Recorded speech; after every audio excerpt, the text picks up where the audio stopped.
Connais-toi toi-même. Le plus grand rebelle de ta vie, c'est toi. La plus grande richesse de ta vie, c'est toi-même.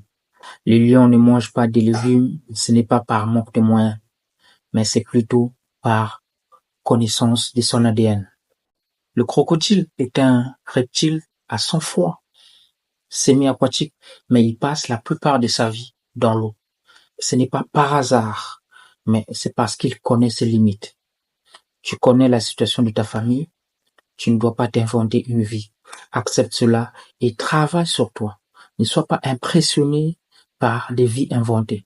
Concentre-toi sur tes qualités. Tu as des atouts et des potentiels pour réaliser tes rêves. Tu dois connaître ton ADN. Ne sois pas intimidé et impressionné par des titres. Ce sont d'abord des êtres humains. Il faut d'abord être avant de devenir président, avant de devenir ministre, avant de devenir député. Il n'y a pas un vide ministre ou un vide président ou un vide docteur. Il n'y a pas aussi un vide licencié, un vide professeur ou un vide docteur. C'est d'abord des êtres humains. Ce ne sont pas des titres qui ont développé ce monde.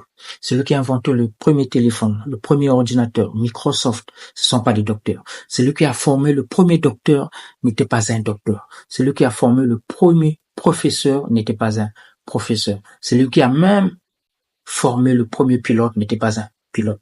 Donc si tu te connais, tu ne seras pas impressionné par les titres, les impressions et les prétentions. Parce que cela ne vont jamais te perturber. Il faut plutôt explorer tes qualités, tes faiblesses, tes compétences et tes appétences tout en gardant tes convictions. Puisque quelqu'un d'ambitieux sans compétence peut tuer toute une nation. Ciao.